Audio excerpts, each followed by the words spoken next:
My name is Oyemi Kalimaat. I want to extend a warm welcome to each and every one of you to the Somatic Trauma Healing Summit. And I'm your host for today's class, Reclaiming Intimacy, Healing Trauma Through Pleasure with Cheng Thom. And I'm super excited for this class because Kai is one of my favorite people in the whole entire world, and you guys are in for a treat. So with that, I want to introduce you guys to Cheng Thom. Kai is a writer, performer, somatic healer, and body worker based in Toronto, colonially known as Toronto, Canada. She has published and spoken widely on trauma and transformative justice. So I want to hand it over to Kai. Welcome, my friend. Take Yes, I see the Yay! waves. I love these waves. The waves are sending waves of joy to my body. I'm so sorry. It's not even that early in Toronto, but I woke up much too recently for someone who has a presentation for 400 people to do. Um, and I always feel really punny when I just wake up. Thank you so much, Oyemi. Thank you so much, Irma, and everyone else, the Embodied Lab, for making this presentation and this two-day summit possible. And thank you to all of you who are here from all over the world. Anytime I come to an Embodied Lab event, I'm like, whoa, there's so many people, and they're from so many places. So before we dive in, I would like to take a moment to acknowledge the land that I am currently on, which is Toronto or Toronto, both of which are names that come from Indigenous linguistic traditions. And both of those names mean the place where the trees are standing in the water. Toronto is Treaty 13 territory with the Mississaugas of the Credit River, and it is also part of the Dish with One Spoon Wampum, which is a covenant between the Haudenosaunee, the Huron-Wendat, and the Anishinaabe of the Anishinaabe when we are in Toronto, particularly acknowledging the Mississaugas of the Credit. And the Dish with One Spoon is an agreement between those peoples to steward the land in a spirit of peace and nonviolence for future generations to come, which is an accord that has not too frequently been honored by the dominant colonial culture. Toronto is now home to many diverse Indigenous peoples. And when we do the work of trauma healing and also finding our pleasure, I do not think that we can ever really separate this from the context of colonization in our world, particularly for those of us who live on colonized lands, which is many of us. And we'll talk more about that as we go into the presentation. But I just want to foreground that acts of colonization and imperialism have caused and contributed so much to trauma and been so focused around taking the pleasure of various peoples away, denying us the pleasures of our bodies, denying pleasure in general. And as we are here to look at what this means to heal trauma and to reclaim intimacy and to reclaim pleasure, that's more than an individual thing. That's a collective practice. And so important, I think, for us to use the tools and the frameworks and the strategies and the practices that we learn in spaces like this one, to think about them more broadly than, how am I going to heal myself, more broadly than how am I going to work with my individual clients, but really, how do we apply this work toward the greater pleasure and the healing of the world from the impacts of colonization and imperialism. Yes.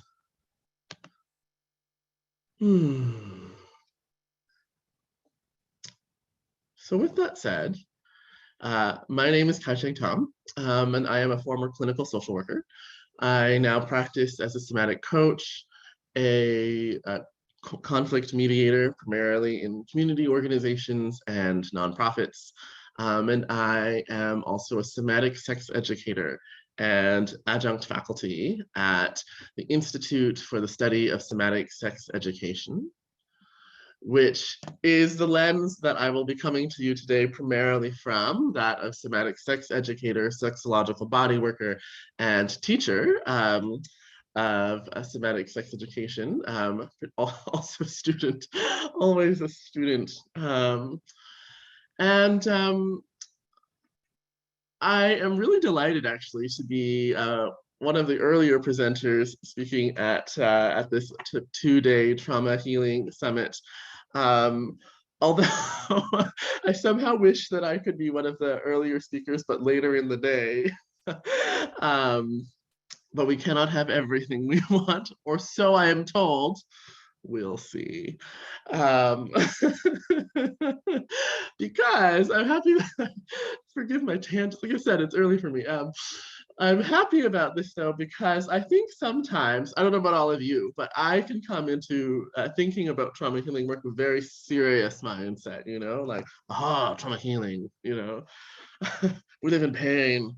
We have to heal the pain. And that's really true. You know, there is a lot of pain. This is what trauma healing is about. But I also think that there could be a lot of fun. I think we could have a lot of fun as we do trauma healing work, or as we do decolonizing work.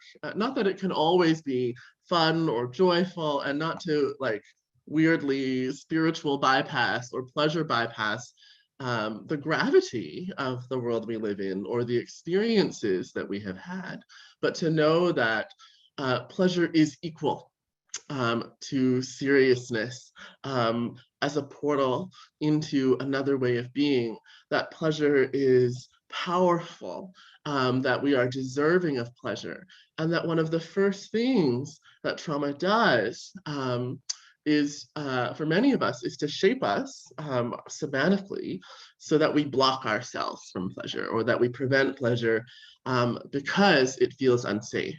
And that one of the first things the dominant culture does, or a violent culture, the first thing patriarchal, heteronormative, cisnormative, racist, ableist culture does, is it denies pleasure to marginalized people. It says, you're not worthy of pleasure.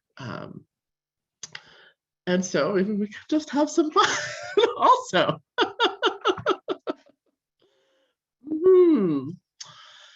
So I'm going to invite you into a practice that, if you have ever done a workshop with me in the past 3 years or so, you've already done this with me, but we'll do it again if you want to. And I might even open the chat just for a moment for you to respond to this prompt, which is that choosing is more important than, has anyone heard me say this before? Finish the sentence if yes. Choosing is more important than, and if you have a guess also, feel free to guess. Doing, yeah! Choosing is more important than doing. One of the first principles that I like to share around trauma healing work, I first heard this phrase, choosing is more important than doing, from a teacher of mine in the world of somatic sex education. Their name is Catherine Jesse. And I'm just dropping their name and their website link into the chat now. Choosing is more important than doing. Sometimes when we come to trauma therapy or healing work, or even pleasure work, we can have this thought of like, I gotta do it. Gotta jump in, no pain, no gain, which is a funny thing to think about pleasure work. You know, I've got to throw myself in, I have to force myself, I gotta do the orienting, I gotta do the opening, I have to have a somatic release, you know. And that is one way. Actually, that generally is primarily my first instinct, is to like throw myself at things and make myself do them. But choosing is more important than doing is so important, deeply wound into intimacy education and pleasure education, because it begins with embodied consent. Yeah. And that sometimes claiming our no and our maybe is just as important as reclaiming our yes. Not more or less important, equal to. And so as I invite you into some experiential practices, I invite us to embrace this first principle that choosing is more important than doing. You don't have to. Or as another colleague of mine, Captain Soden, might say, you don't gotta. You can think about pleasure killing and do some practices, and you don't gotta. You could engage in conversation with me and one another, and you don't gotta. Yeah. But if you would like to try, I invite you to do this, potentially relatively simple practice with me, which is to get comfortable. And maybe you're already comfortable, which is great. But you might even take a moment just to check in with your body and see if you could be even 1 or 2% more comfortable than you currently are. And let's really spend some time with this. Like, I find that if I move my body, like wiggle or wriggle or slither, I often discover that I'm tense somewhere. Oh, and then I want to give myself like a self massage of some kind. I might want to stretch. I actually need to get some water, so I'm going to go do that. Enjoy yourselves. I'll be right back. Keep doing this.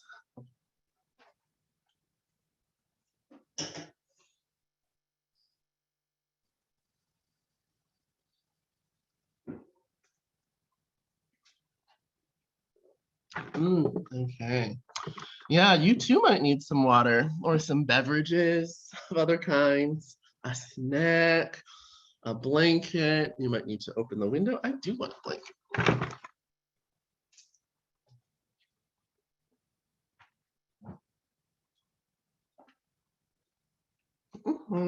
Okay. Yeah. A wiggle, a wriggle, a stretch, a twist, a snack, a drink, a pillow, a prop. Whatever these things are that you might need. Yeah.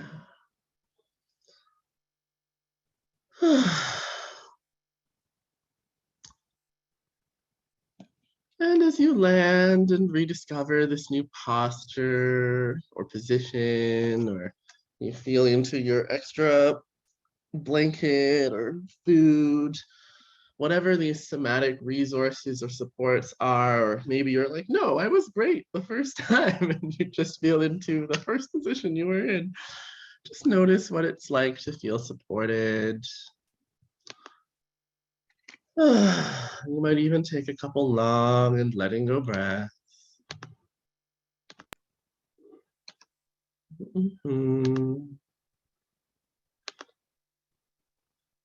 And you might even let your eyes close or let your gaze fix.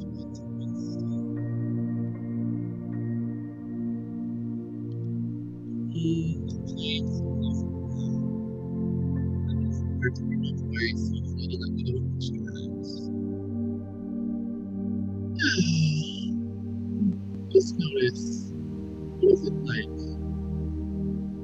to give yourself permission to feel?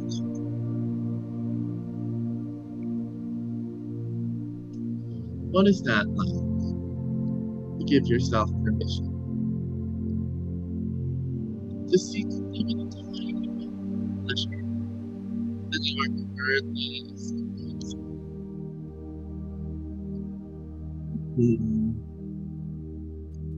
You might even try saying to yourself,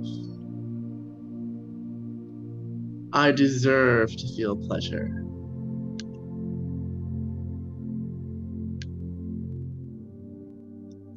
I deserve to feel pleasure.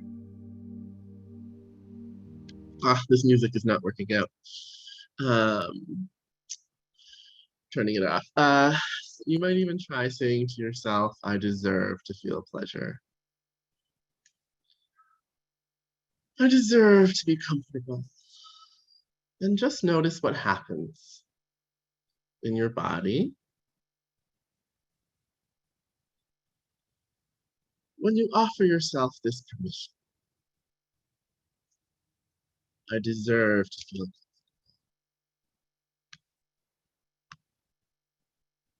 And then you might give yourself another few breaths just to really land in this feeling of being comfortable and supported,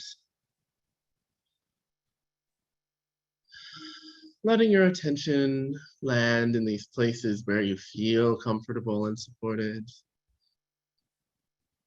acknowledging as well there might be some places where you don't feel comfortable. That's okay too.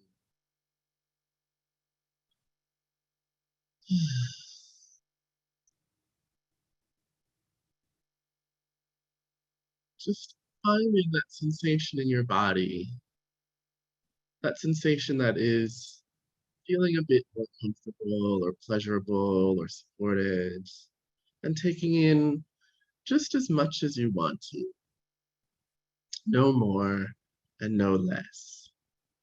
And if you need to move or give yourself some self-touch or adjust anything, then you go ahead. There's no reason not to.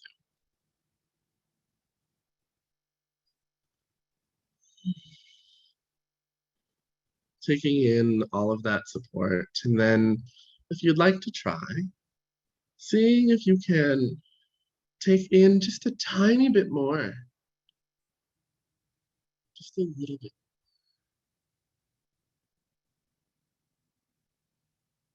And as you take it in and as you breathe, I invite you to allow your inner sense, your felt sense, to drift along the bridge of your breath and to let those breaths carry you into the memory or sensation of something that you like. It doesn't have to be anything monumentous. Maybe just your favorite place to be or your favorite place to take a rest. Maybe your favorite food or your favorite book, spending time with one of your favorite people, and allowing that image or impression to become clearer, brighter in your mind.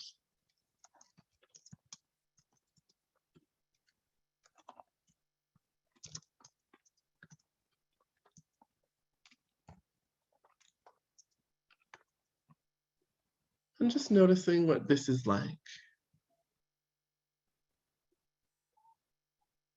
Mm-hmm.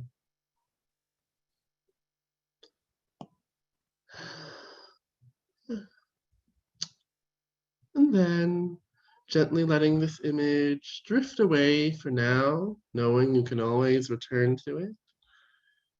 And bringing your attention back to the outer edges of your body, maybe giving yourself a little bit of movement, maybe rolling your head on your shoulders or another stretch, taking your time, making it sacred, and gently bringing yourself back to the screen. Mm-hmm. Yeah.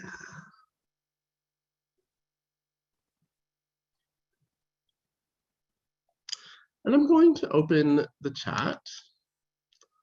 I invite you to share, if you would like to. What was that like? What did you notice?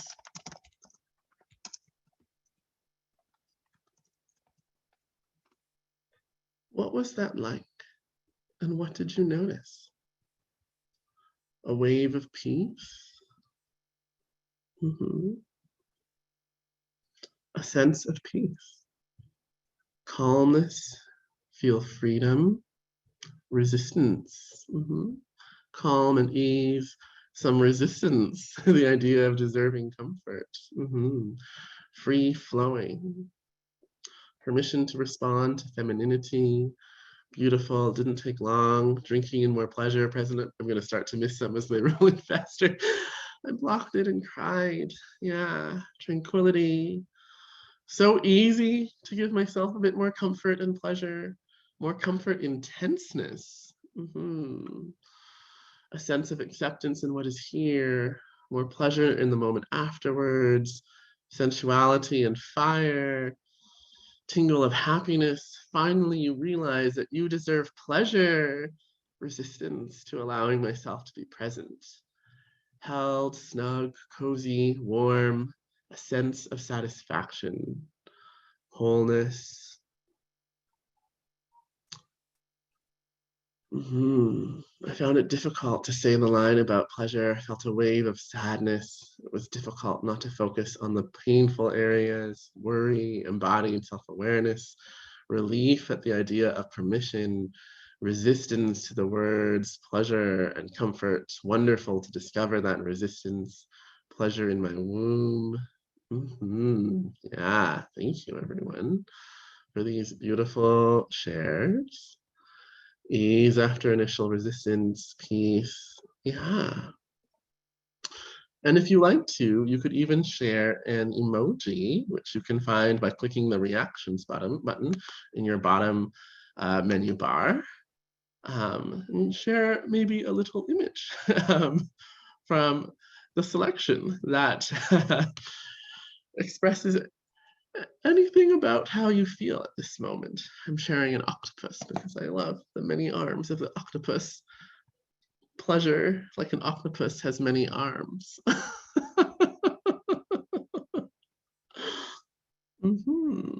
I see someone with a monocle. I see a cat with hearts for eyes, someone doing yoga, a dolphin, somebody with glasses. Yeah, I realized I wait for somebody else to give me permission to be comfortable. Yeah.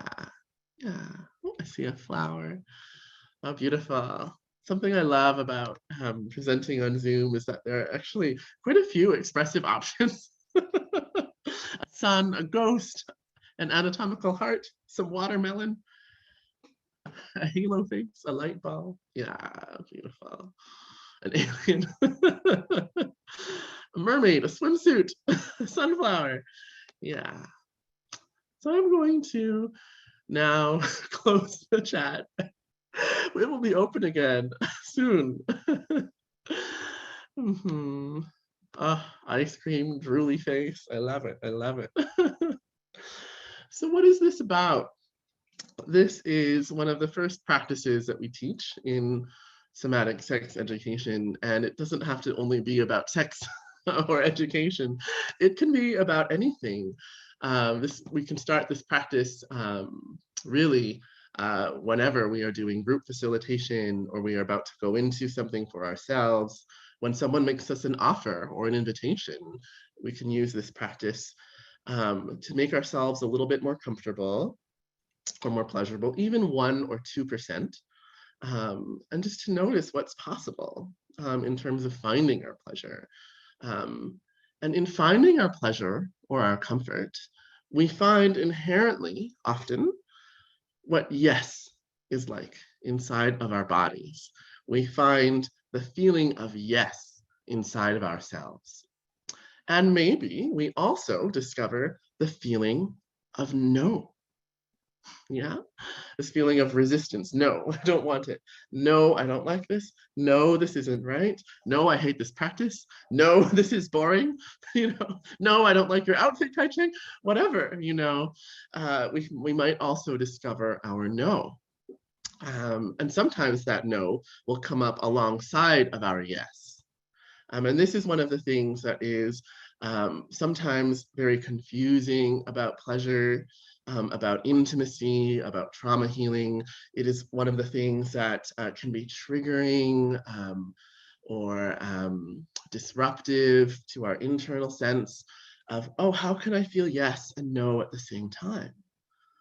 And then if we simply make permission for that to be the case, there's a part of me that's comfortable, there's a part that's uncomfortable. There's a part that says yes and a part that says no. There's a part of me that wants to say yes to this invitation and a part of me that doesn't want to. There's a part of me that really wants this other person to touch me, and another part that really, really doesn't want this other person to touch me. At the same time, then we get to land with ourselves often in a more gentle place. I'm allowed to want or not want at the same time. I'm allowed to want two different things at the same time. There's a good reason for that. And here in the tension between yes and no, we find our maybe. Yeah, we find the I would if only, or I would at another time, or I would have in the past. And here's where we find our ability to discover empowered choice and voice, negotiation, like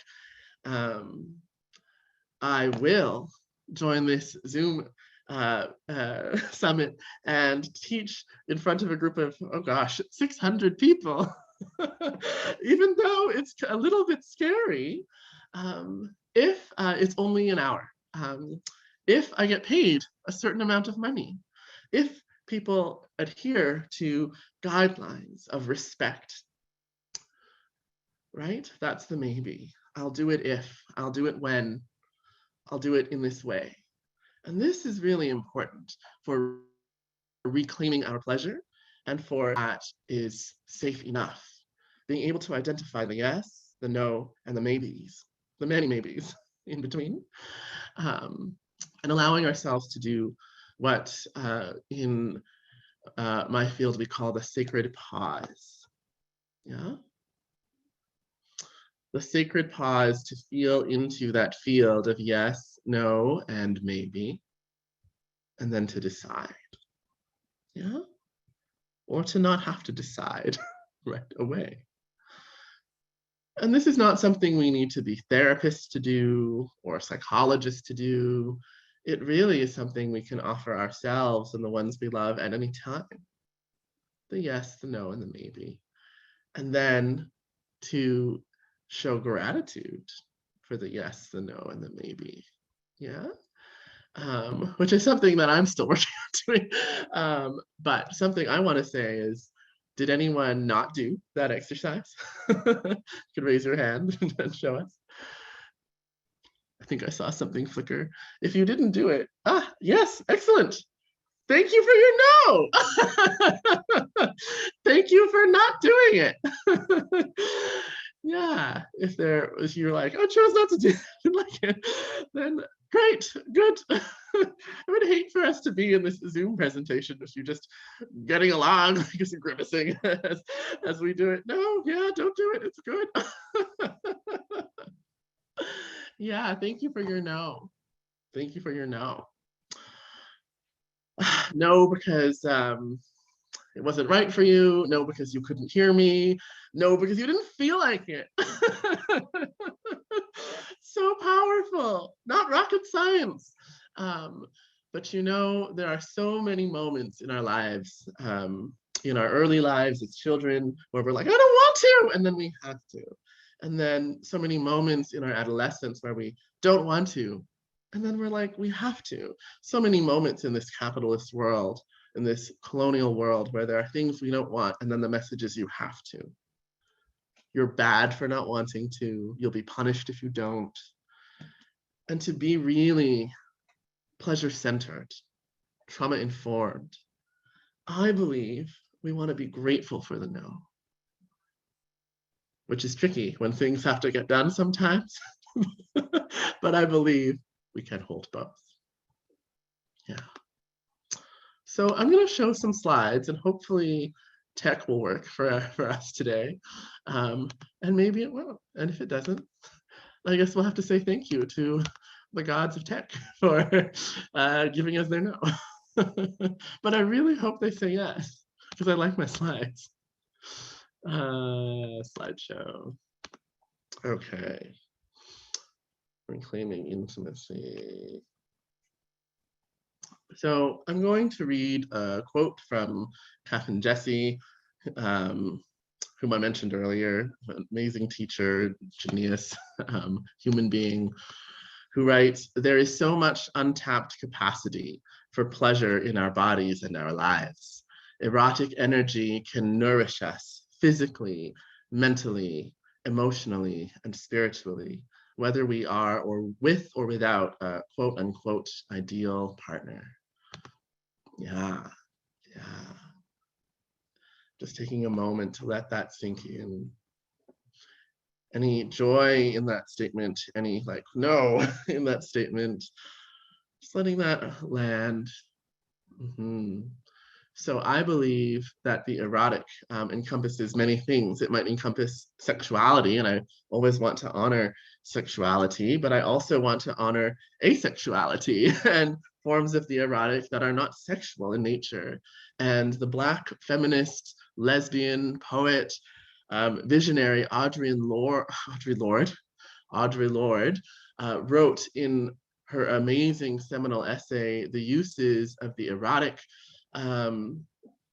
about a form of sensual pleasure and relationship with other that was not necessarily sexual, but much more about being in our bodies and our embodied capacity to feel pleasure in the presence of another.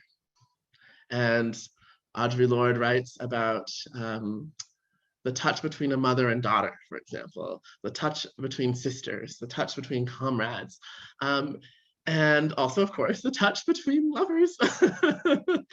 But all of these ways are valid, powerful ways to access the sensual, the erotic, which may or may not be sexual.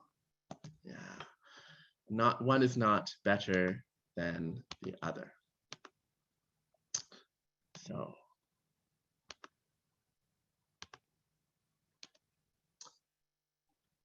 a little bit about me, you already know. I consider myself a pleasure activist, and I am descended from a lineage of pleasure workers, of sacred intimates, of sex workers, and this is always the lens that I'm going to bring to trauma healing and pleasure work.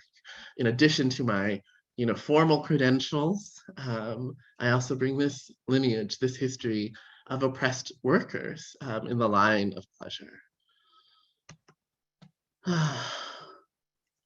Here we are with a quote from Audre Lorde.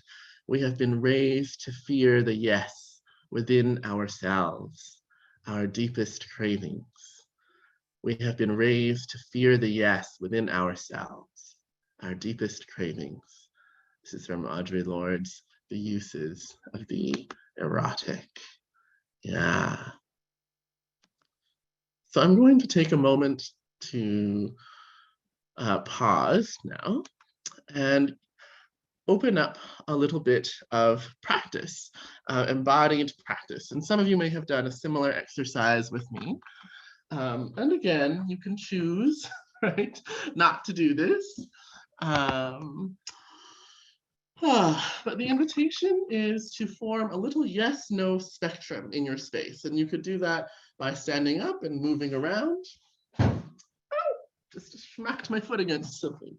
Not pleasure. Or you could do this by just moving a hand from side to side. You could do it by leaning.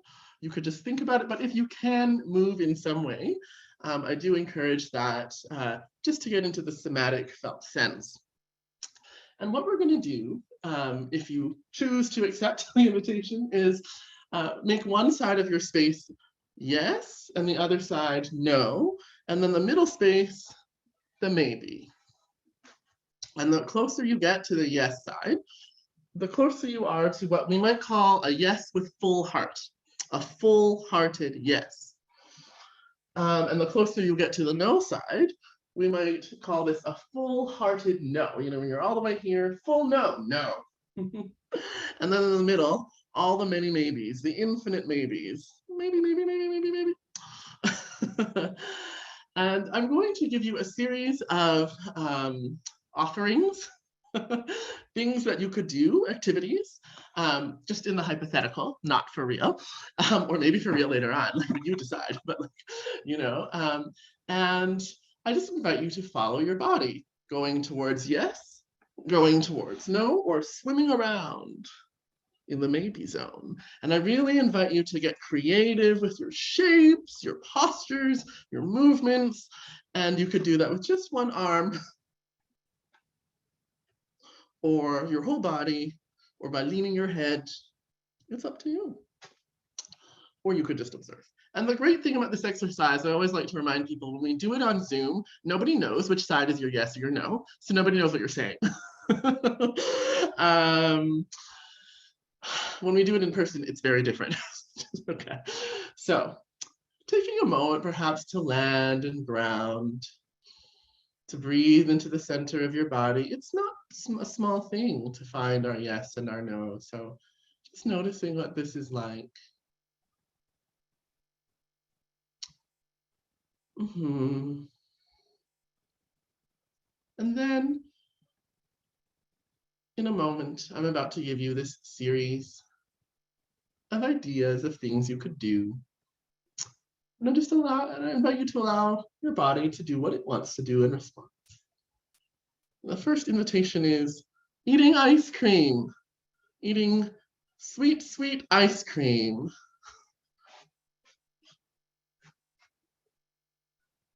Moving toward your yes side or your no side, or moving in the maybe. And then coming back to center.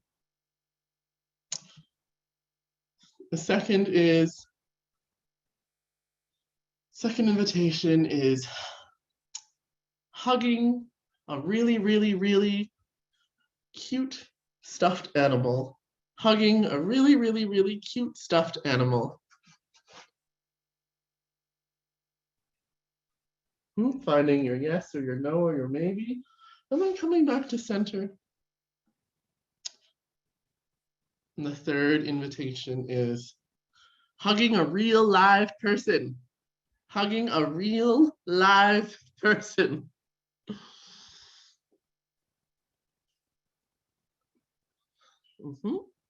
And then coming into the center.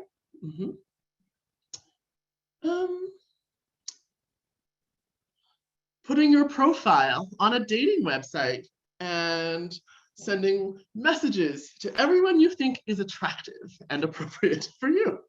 Putting your profile on a dating site or app and sending messages to everyone you think is attractive and appropriate for you.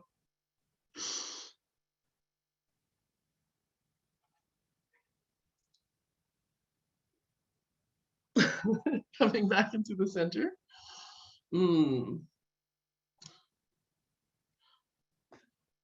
Joining a protest for human rights. Joining a protest for human rights.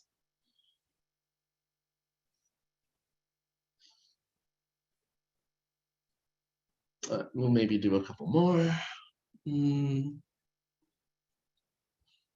Volunteering to serve food at your favorite local community organization. Volunteering to serve food at your favorite local community organization.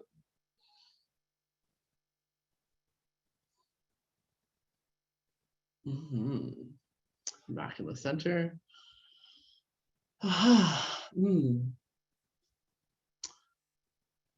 Having carefully discussed highly consensual sex with someone that you really like.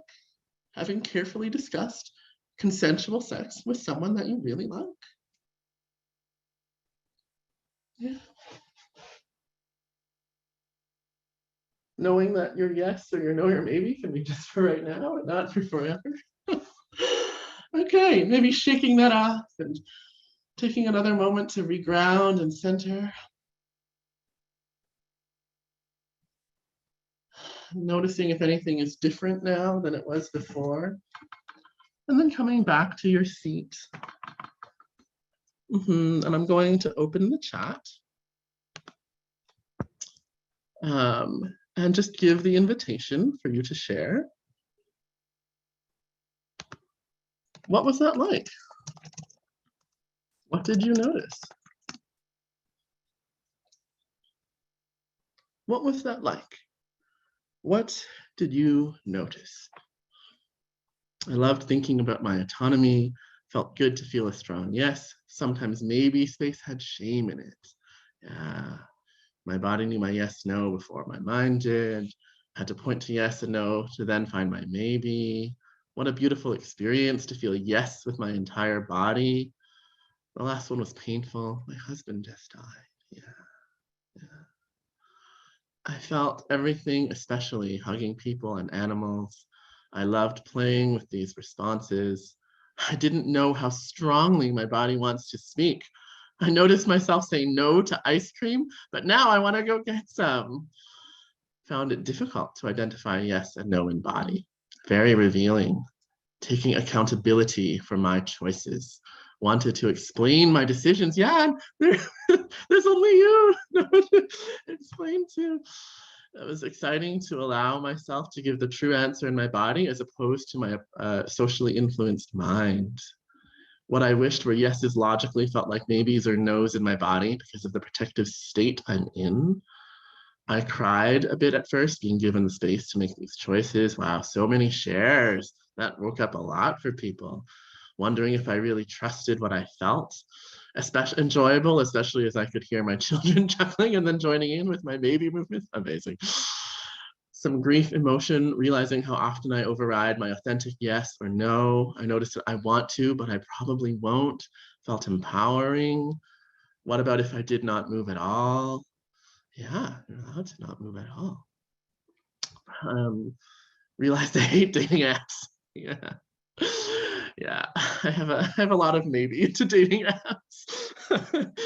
How much I want to say yes, but don't do it. Yeah. Mm-hmm. Mm-hmm. My mind second guessing my body's response. Yeah. So all of these responses are welcome and valid. Um, and I just think it's really interesting to do something so simple like, do you want to eat ice cream? Yes or no? Do you want to be on a dating profile? Yes or no? And to notice that the body wakes up and responds, and the mind also. All of the judgments and the yeses and the nos and the past experience all start flowing in. Yeah. Or, yes, this share as well, my body, my yes, but my reality does not align. Yeah, in a very simple exercise. Yeah, so it is, simple on the surface. But if we allow ourselves the moment to take that sacred pause and go deeper, we might find a swirling ocean of many currents and many creatures swimming inside. And this work of reclaiming pleasure is often about diving into that ocean and examining what's there and then floating back up to the top and being like, okay, what's that? What did I just see? What was that? Yeah, yeah. And some of you mentioned that there were difficult feelings, maybe like grief or sadness or a feeling of like all the times I wanted to say yes, but didn't. All the times I wished I could have said yes, but wasn't allowed. My habit of saying no, or maybe some of you noticed a habit of saying yes to things you would have said no to. And I just want to invite, to raise your hand or to share an emoji if you noticed some grief coming up or some pain coming up, even as you were enjoying that exercise, or maybe you didn't enjoy it at all.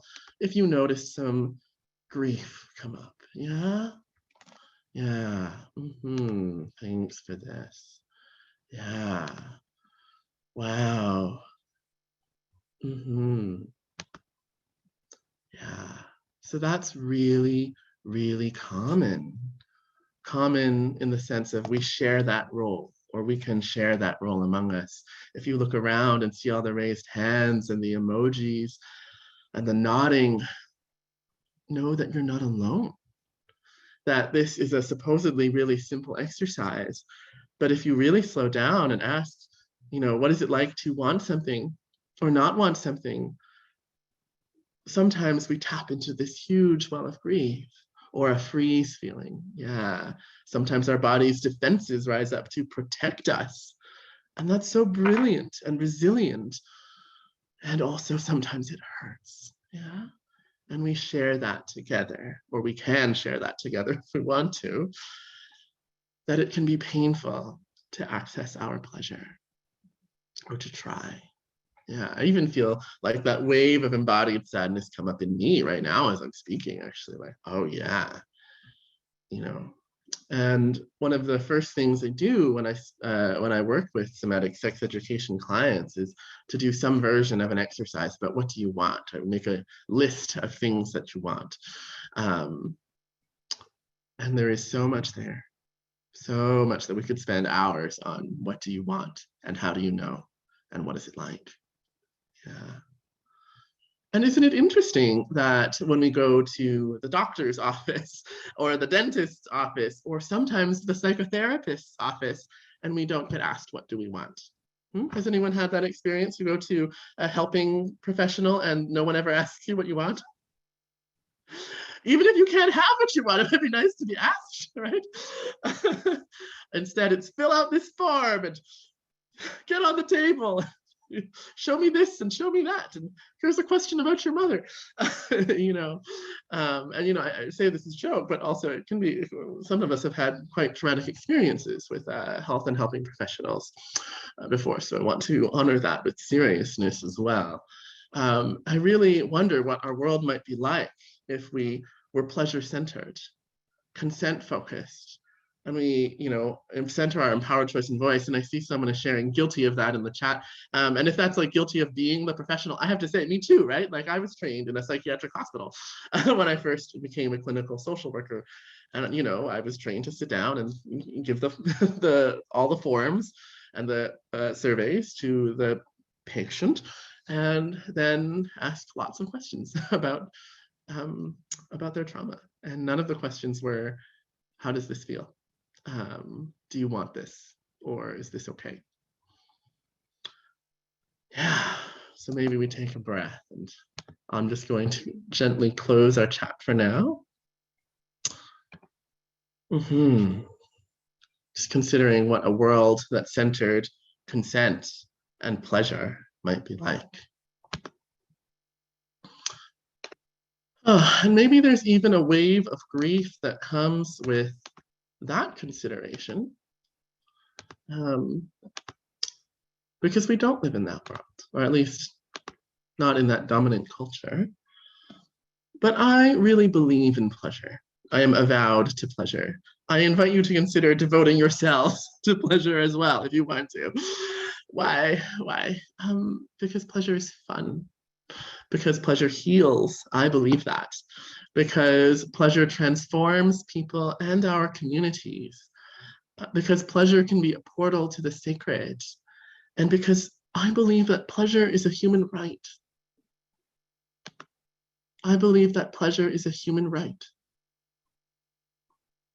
Not an indulgence, not an extravagance, not something that we do after the work is done, not something that you have to earn by being extra good, not something that you have to scrape from the bottom of the barrel after everyone else has got some, not something that we pretend that we're having so that other people can feel good about themselves. A human right, something that we're born to have, made to have in each and every body. Yeah? And I just invite you to feel into what I just said. What is your response to what I just said? Pleasure is a human right. Not something that we earn, not an extravagance, not an indulgence, not an extra, not something that you have to pretend to be having to make other people feel good about themselves. Something you were born to have, made to have. The technology of these bodies was made for pleasure, was made to feel it. From the moment we are born, we have the capacity to giggle, to feel, to touch, to absorb pleasure. What if that was a human right, and what if we treated it that way? Yeah. So much here. My colleague, Coda Rook, likes to say that pleasure work is grief work. And I really believe that too. Ever since I first heard them say that, I was like, oh my God, yes, it is grief work. Because when we open the portal to pleasure, we also discover all the non-pleasure, right? Like sometimes our protective shape is not noticing pleasure, so we also don't have to notice denial or rejection or pain or craving. And what that does when we start to explore our pleasure in the context of healing work is usually some kind of like moving back and forth or spiraling between the realm of pleasure and the realm of pain. And that can be healing work that's focused on pleasure or healing work in general. Like I think when I think about staged models of trauma recovery and trauma treatment, actually, this spiral is almost implicit in them, that we start from a place of woundedness when we come for healing work. That's sort of implicit, and spiritual crisis. And then there might be movement into pleasure, some initial stabilization and grounding. Finding ways to soothe ourselves and the kind of the joy that can emerge from finding out, oh, I can regulate my emotion, or I can seek comfort. I can have a therapist. I can talk to my friends. This moment of discovery. And then, to many of our surprise, that tips over into pain. Like, oh, all the things I didn't look at, all the things that happened in the past. And what do I have to do, or what does that call me to be or change in my life if I face all of the things that happened in the past, or all the ways that I'm denied pleasure now, all the ways that I would like to say yes, but say no, or all the ways that I say no, but would like to say yes. And all the ways that the dominant culture tries to prevent us from following the call of our empowered choice and voice. And if we are lucky and supported, right, we find our way back to life, back into the pleasure realm, and we get to share, if we want to, what we've learned. And doing pleasure work and trauma healing, both, whether separately or as the same thing, I find is often this spiral moving back and forth in an endless loop that is also hopefully expanding outward in a way that is growthful, fruitful, healing, discovering where we are blocked or numb or resistant, and then being gentle with ourselves to discover the pleasure that might follow. And then from the pleasure, leaning into pain, and then the pleasure again, moving back and forth. And if we think about our pleasure, our sensuality, or if we like, our sexualities, our intimacies as a spiral, I think there is more room to be like, oh, it doesn't have to all be good. Like, hopefully it's really good, but there is some other stuff there as well. And that's not wrong or broken or even atypical, that we might enter into pleasure and discover pain, or we might reach for pleasure and find pain first. And what happens often is we get told that we are broken, right? Like there's something wrong with you. Why can't you just relax and enjoy life? Why can't you just enjoy pleasure? Why can't you just enjoy touch? Why can't you just enjoy sex, etc.? Well, first of all, we don't gotta. We don't have to. Our no is as good as our yes. Our no is as sacred as our yes. Our no is as sexy as our yes, if we want it to be.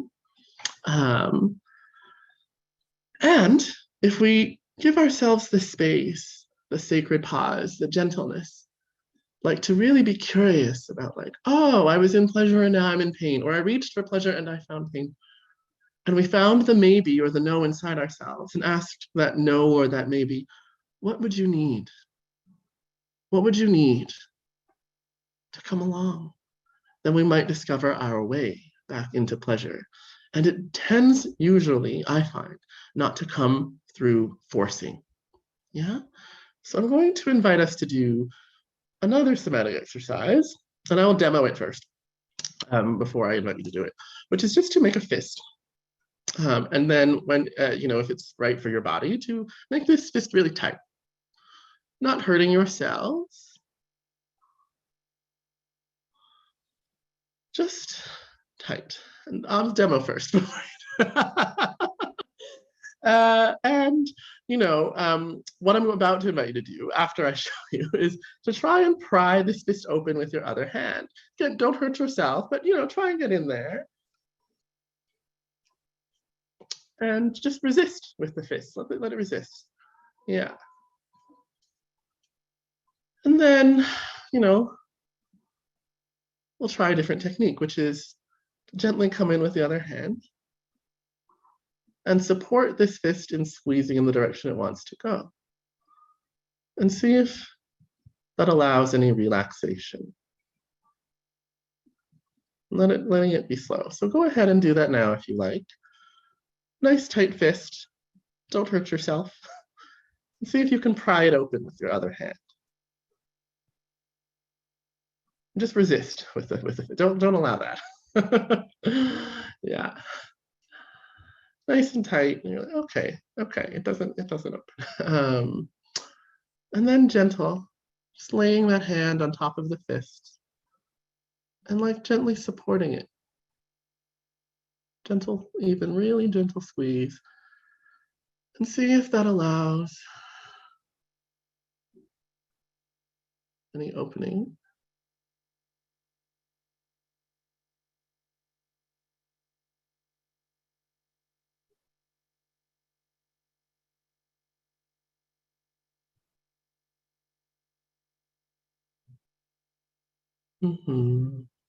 Maybe coming under this hand, giving it some support against gravity. And just letting whatever unfolds, unfold. Yeah.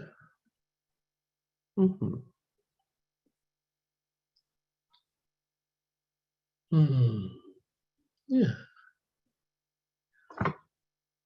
And then when you're ready, maybe letting this go, taking a nice long letting go breath, and sharing in the chat, if you'd like to, what did you notice? What did you notice?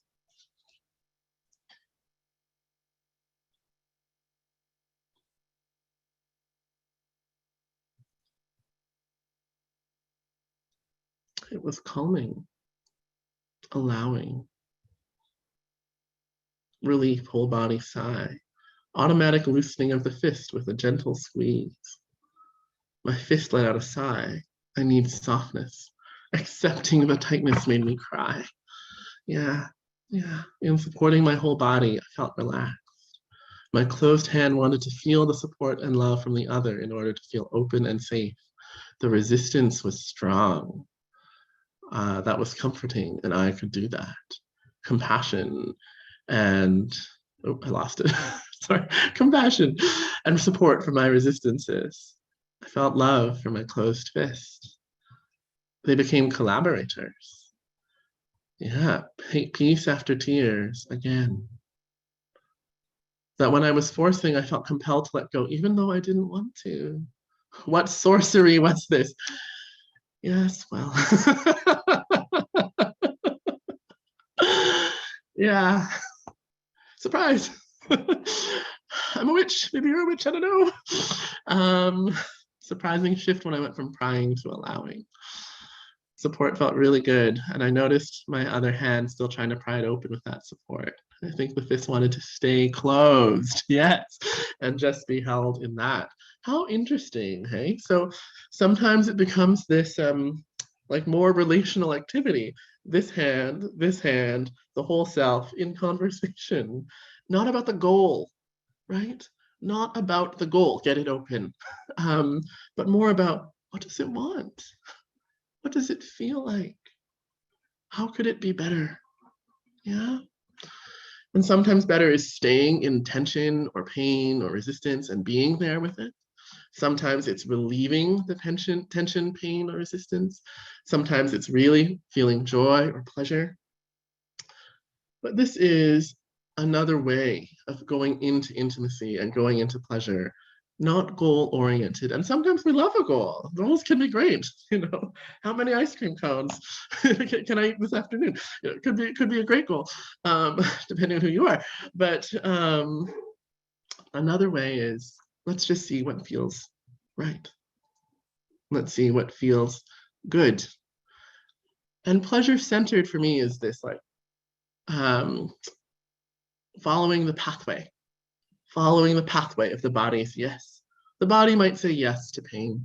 The body might say yes to pleasure. The body might say yes to some blurry mix of both or to something else entirely. But if we follow the path of pleasure, that's a really different paradigm from following the path of we have to get to here, fill out the forms, answer my questions, be trauma resolved, right? Don't have a reaction or don't have a trigger is sometimes also like a paradigm in trauma treatment. And if sometimes also there is like a going into pain to feel it or a pain-centered way. And that's fine. But I just offer this pleasure-centered path as well. And we can bring this into sensuality, relationship, intimacy, and sex in the sense of going with what feels good instead of going with what the dominant culture tells us we should do, right? Going with what feels good, particularly when it comes to sexuality, instead of what our assigned gender role is quote unquote supposed to do, going with what feels good instead of what we see on TV or in pornography, going with what feels good instead of thinking I have to have an orgasm, or it didn't matter, it wasn't good, or the other person has to have an orgasm, or it didn't matter, it wasn't good. Going with what feels good instead of genitals have to be interlocking in some way, right? But really feeling into what is good, what is pleasurable, who is it for? Yeah. So I'm going to show you one last slide. A spectrum of consent. So it happens that we live in a society, or so I'm told. What feels pleasurable or right for our individual bodies might not always be what is right for the group. And that's like a fundamental struggle of like being a human and being in relationship and trying to find attunement. And often we are taught to think of consent as a binary, a yes or a no. And the maybes are kind of ignored. And so are the different qualities of a yes.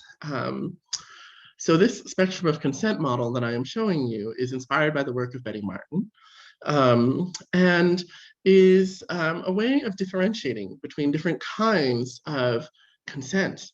There is the consent that is wanting, which is when we are doing something that our body says yes to for us, something that we feel good about or pleasurable about.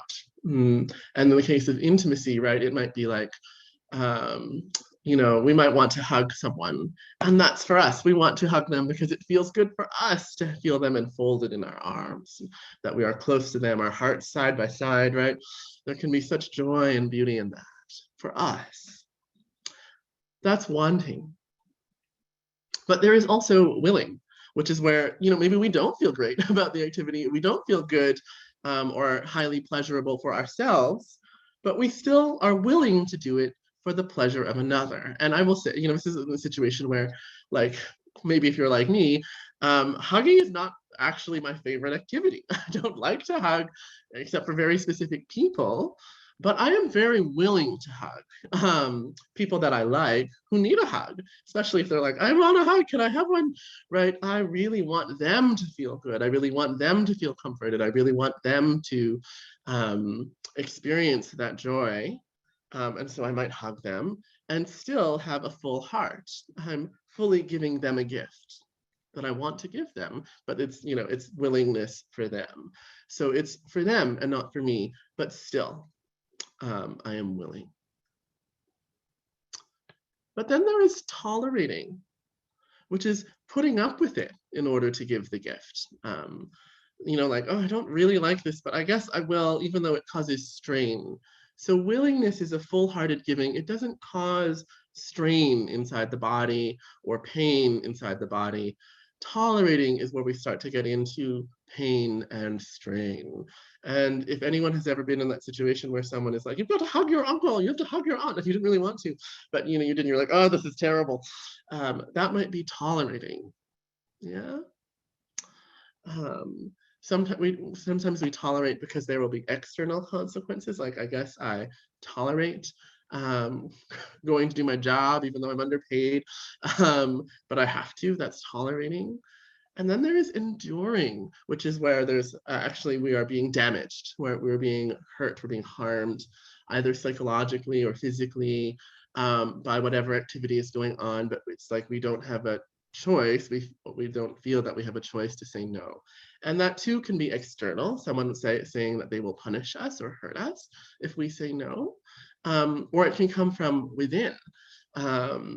That we really feel that we have to endure something in order to be a good person. And a common example of that is often even during consensual intimacy between partners, one partner might be feeling pain or discomfort, and the other partner really doesn't want them to feel pain or discomfort.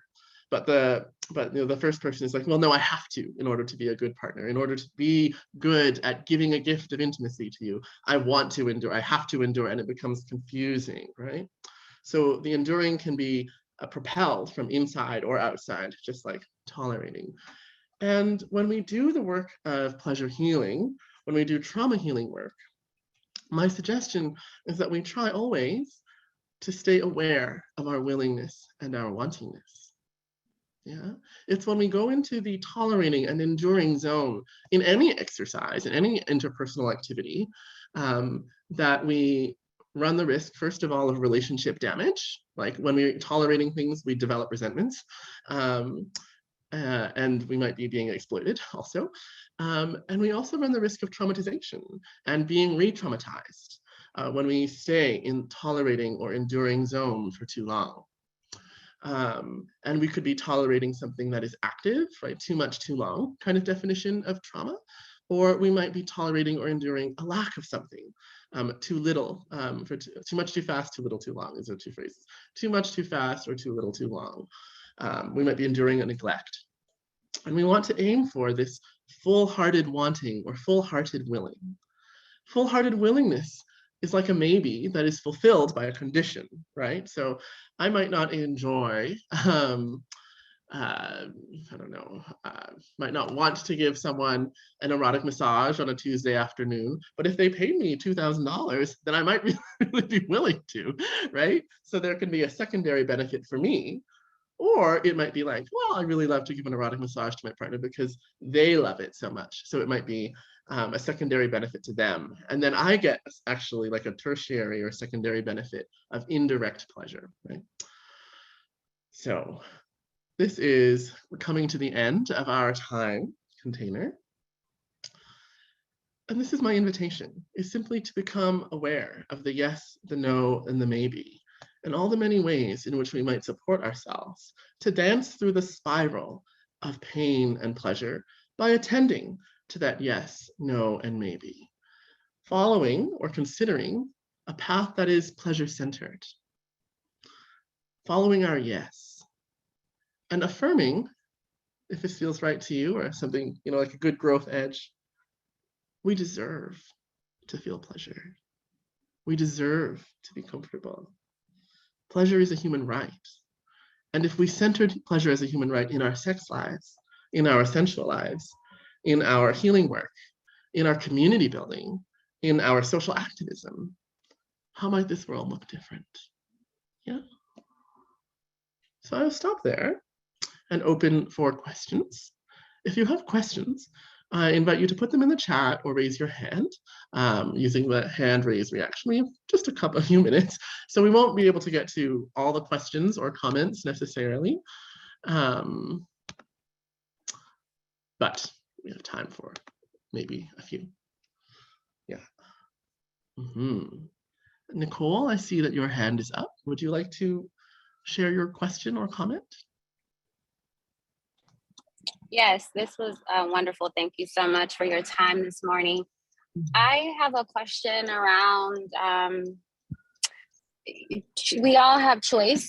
How do you, maybe scaffold, if you're a practitioner, scaffold the understanding and then eventual execution of trust, particularly for people that may assume certain roles or make certain choices or acquiesce in a way for survival?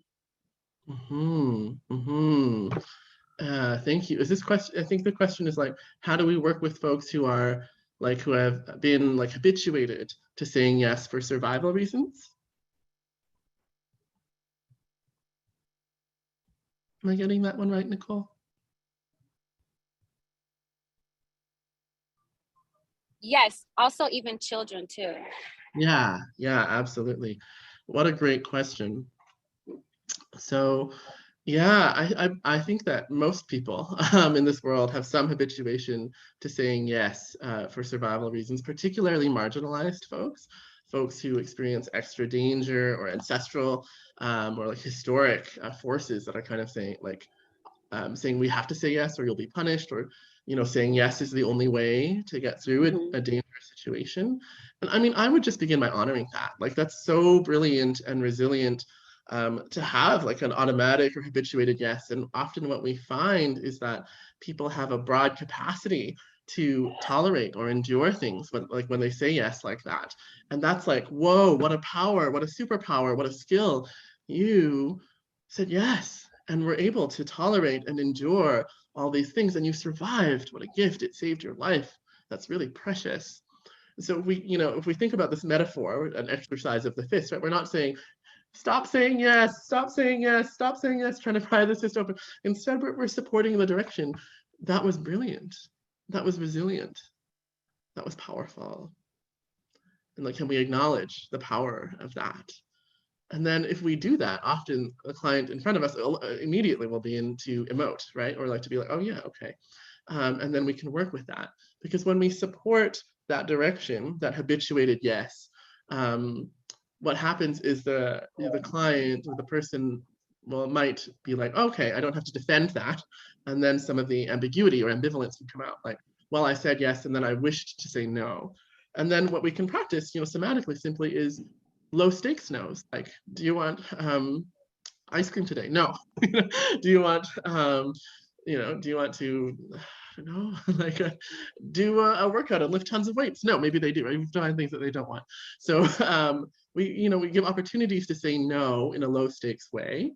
And then we really celebrate the no as it emerges without denigrating the habituated yes. We kind of welcome all of those parts in. Yeah, thanks for that question. Sydney, I think you have a hand up as well.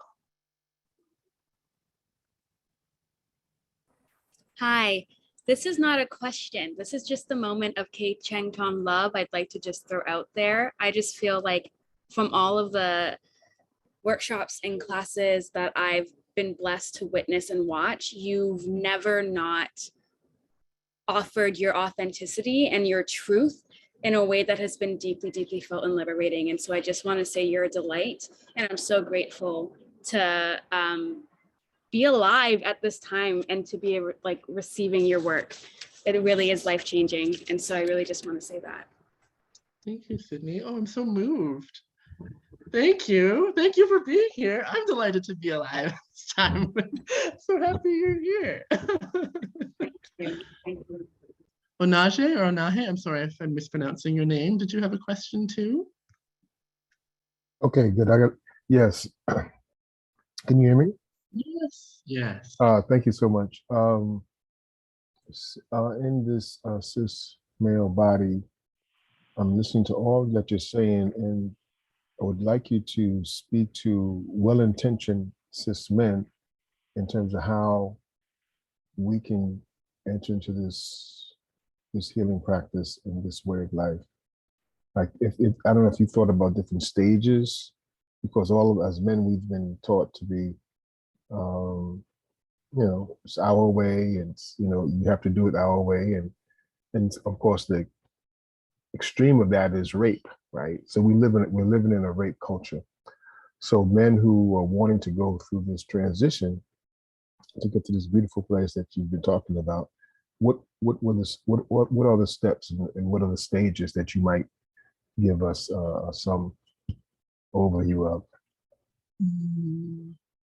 Thank you. I love this question. So I'm actually really quite moved by it. Just like want to take a moment to like honor like the depth and like the power of that question. Yeah. And I don't have like a stepped model, but I do really think that for cisgender men, there is so much socialization and training around it has to be this, and like you have to go get your pleasure, you have to be the hunter, you have to be the initiator, the active one. And well, I actually think if there was a first step, it would begin with like deep self-compassion, like deep self-compassion, that it actually is not all that fun to be in the active role, the hunter role, the predator role all the time. And that so many cisgender men are actually also really trained to fear saying yes to many other kinds of pleasurable things, like receiving, like being passive, like being pursued, like touching other men, right? There are so many punishments embedded in the patriarchal colonial rape culture that say to men, if you don't do sex in this right way, then you are inferior, effeminate, and effeminate is seen as bad because the feminine is seen as bad, and wrong. And any man who has pleasure in receiving or for other men is demonized in the dominant culture. And I think it really begins with this, like, all the ways of pleasure are good, or like can be good, right? With embodied consent. And this deep self-compassion and this curiosity of like, how have I, as a cisgender man, like been trained to cut off empathy for myself and for others in order to fit into the dominant culture's idea of what a man should be. Yeah, I think that is where that exploration begins, to really pause and get into this, like, what is it that I really want? is it really to do this thing that patriarchal culture wants? I don't think so necessarily. And then the second stage, getting in touch with what we really want, is to develop, to cultivate this deep listening, this deep, like, taking a pause when we ask for what we want. Yeah. Like when we pursue, and that's for anyone of any gender, right? Like really listening, like, what are we doing and who is it for? I've met a lot of cis men who are like, I have to give pleasure, but then it's kind of wrapped up in I have to give pleasure to prove myself. And it's not really about the other person. So it's that deep listening, like, really, what are we doing and who is it for? Yeah. That's what I know so far. Yeah. Thank you. So, Kai, because of time, we'll have to cut it off here. Because we have another session we have to prepare for that is starting in like 15 minutes or so. Thank you for your boundary. Let's close. Thank you. This was amazing. I told you guys earlier you are in for a treat. And I absolutely love the saying, pleasure is our human rights and our birthright. Like, that literally gave me the tingles. And I do want to acknowledge everyone that had their hand up and all the questions that came in through the chat. Unfortunately, because of time, we're not going to be able to get to all of it. But we do have a community Facebook group, and we encourage all of you guys to use the Facebook group to put your questions and use it as a tool to connect with others and share your learning experiences as we journey together.